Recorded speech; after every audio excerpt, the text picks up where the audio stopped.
सलाम और बात करनी है रूस के वज़ीर ख़ारजा के दौरे पाकिस्तान की, जिसमें इंतहाई अहम नौइयत के फ़ैसले हुए हैं। और सबसे बड़ी बात यह है कि जो अफ़गानिस्तान के अमन अमल में भारत को शामिल करने की बात हो रही थी, उसे पाकिस्तान और रूस ने दोनों ने मिलकर नाकाम बनाने का फ़ैसला कर लिया है। और क्योंकि अप्रैल के वस्त में, यानी कि एक हफ़्ते के बाद ये अफ़गानिस्तान के अमन अमल पर बातचीत होनी है, जिसमें पहली बार भारत को भी मदऊ किया गया है। और ये कॉन्फ्रेंस हो रही है अक़वाम मुत्तहिदा के बैनर तले, और इसका अमेरिका ने टर्की को कहा था कि वो कॉन्फ्रेंस का इनेकाद करे और इसमें भारत को भी बुलाया जाए। और ये भारत को बुलाने का मकसद ये था कि अफ़गानिस्तान में जो भारत के भी स्टेक रखे जाएं, ताकि जो अमेरिकी फ़ौज वहाँ से निकलती है और नेटो की, उसके बाद भारत को उसमें इन किया जाए कि वहाँ से मुसलसल बुनियादों पर पाकिस्तान को भी परेशान किया जाए और ईरान को भी परेशान किया जाए, उधर से चाइना के लिए भी कुछ रोड़े अटकाए जाएं। तो ये सारी ये सूरत हाल है।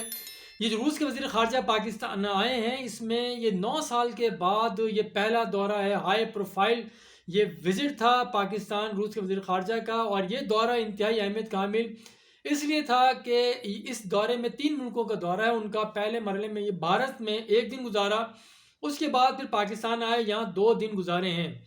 और अभी यहाँ से भी एक आध दिन का ब्रेक दे के ये में तेहरान जाना है, वहाँ भी जो खित्ते की सूरत हाल है उस पर बात होनी है। लेकिन इस दौरे में एक तो ये जो स्ट्रेटजिक अहमियत के और फिर तिजारत और दिगर इनके माहिदों पर बातचीत हुई है और दस्तखत भी हुए हैं।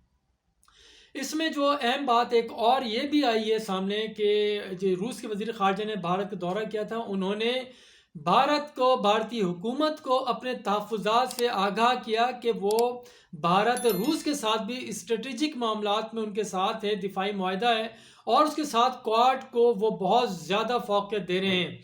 ये क्वाड वो मुल्क है जिसमें चाइना का जो है वन बेल्ट वन रोड जो इनिशिएट उनका है, उसके पैरेलल लेकर आ रहे हैं। और उसमें जो है भारत शामिल किया है, उसमें जापान है, अमेरिका है और ऑस्ट्रेलिया है।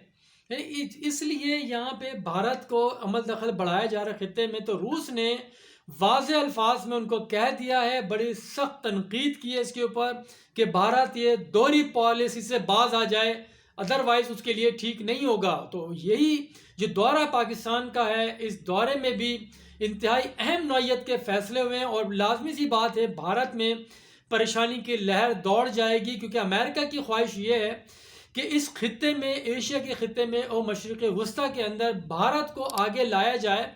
क्योंकि यही वजह है कि सऊदी अरब, यूएई और दीगर जो अरब ममालिक हैं, उनके साथ भी भारत के ताल्लुकात बेहतर बनाए जा रहे हैं, सरमायाकारी बढ़ाई जा रही है भारत के अंदर। और इसी तरह से जो भारत की लेबर है, उन्हें पाकिस्तान के लेबर पर फ़ौक़ियत दी जा रही है। तो ये जो सूरत हाल है, और उसी तरह से इसराइल के साथ भी उसके ताल्लुकात बढ़ाए जा रहे हैं, क्योंकि अमेरिका की ये ख्वाहिश है कि जो वन बेल्ट वन रोड जो इनिशिएट है ये चाइना का, उसके अंदर पाकिस्तान है, अफ़गानिस्तान है और ईरान भी और टर्की भी उनके साथ शामिल हो चुका है। और फिर यहाँ से वो सेंट्रल एशिया और फिर यूरोप, वहाँ तक रसाई बआसानी हासिल कर लेंगे। जो गर्म पानी है उसका इस्तेमाल बेहतर अंदाज में हो सकेगा। और ये जो सूरत हाल है, ये किसी भी तौर, किसी भी सूरत अमेरिका के लिए बेहतर नहीं है। इसीलिए अमेरिका की परेशानी बढ़ रही है, और उसने अब पाकिस्तान की परेशानियां बढ़ाने के लिए, अफ़गानिस्तान की, चाइना की को परेशान करने के लिए इवन ईरान और तुर्की को भी दबाव डाला जा रहा है कि किसी भी तौर, किसी भी सूरत में भारत को इसमें शामिल किया जाए अफ़गानिस्तान के अमल में। क्योंकि जो अहम बात एक और इसमें यह है कि 1 मई को जो तालिबान और यूएस का दोहा में जो एग्रीमेंट हुआ था फरवरी के अंदर गुज़श्ता साल, उसकी डेडलाइन 1 मई को ख़त्म हो रही है। 1 मई तक अफ़गानिस्तान से अमेरिकी फ़ौज जो 2500 रह गई है, और उसके अलावा जो नेटो की फ़ौज है, उन्हें निकल जाना था। लेकिन बज़ाहिर जो ज़मीनी हक़ाइक़ हैं वो नज़र नहीं आ रहे कि अमेरिका फ़ौज यहाँ से निकाल लेगा, क्योंकि जर्मनी ऑलरेडी अपनी फ़ौज पे जो वहाँ उसके रह गए हैं, उन्हें 31 जनवरी 2022 तक एक्सटेंड कर दिया गया है कि वहाँ रहेंगे। तो इस तमाम तर जो हालात बन रहे हैं, उसमें लगता नहीं कि अफ़गानिस्तान में अमन अमल कायम हो सकेगा या अमन को फ़रोग़ दिया जाएगा। जो अफ़गानिस्तान के अवाम है, जो पिछली 4 से 5 दहाइयों से मुसलसल पिस रहे हैं जंग में, कभी तालिबान के हाथों, कभी रशिया के, कभी किसी तरह के प्रॉक्सी वॉर का वो ईंधन बन रहे होते हैं।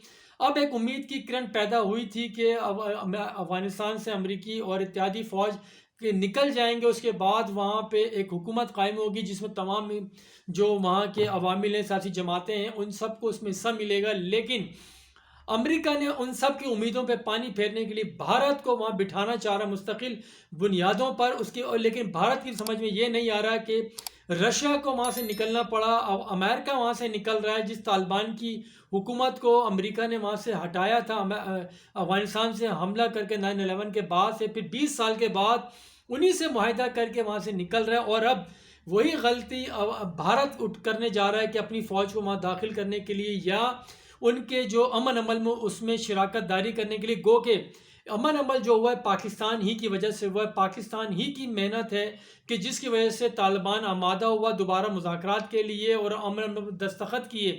لیکن اب بظاہر لگ یہی رہا ہے کہ امریکہ شاید نہیں چاہتا خطے میں امن ہو یا ون بیلٹ ون روڈ جو منصوبہ پایا تکمیل کو پہنچے، اسی لیے بھارت کو وہاں پہ لایا جا رہا ہے۔ اور چند روز قبل جو امریکہ کے وزیر دفاع ہیں انہوں نے بھارت اور کابل کا دورہ بھی اسی سلسلے میں کیا تھا کہ کسی بھی صورت بھارت کو شامل کیا جائے۔ لیکن اب یہ پاکستان اور روس نے فیصلہ کر لیا ہے کہ اگر بھارت اس کانفرنس میں شریک ہوگا تو یہ ہم بائیکاٹ کریں گے، وہاں پہ نہیں جائیں گے، اس میں حصہ نہیں لیں گے۔ اس کے بعد جو بھی کچھ ہوگا اس کا ذمہ دار صرف اور صرف امریکہ ہوگا، جیسا کہ پہلے طالبان نے بھی کہہ دیا ہے کہ اگر امریکہ نے معاہدے کی خلاف ورزی کی، معاہدے کی بریچ کی، کسی بھی کانٹریکٹ کی، تو اس کی تمام تر ذمہ داری امریکہ پر ہوگی۔ تو اب امریکہ کو دیکھنا ہے کہ وہاں پہ افغانستان میں امن قائم کرنا چاہتا ہے یا بھارت کو وہاں پہ داخل کر کے پاکستان کی سرحدوں کو غیر محفوظ کرنا چاہتا ہے اور افغانستان کے امن کو تباہ کرنا چاہتا ہے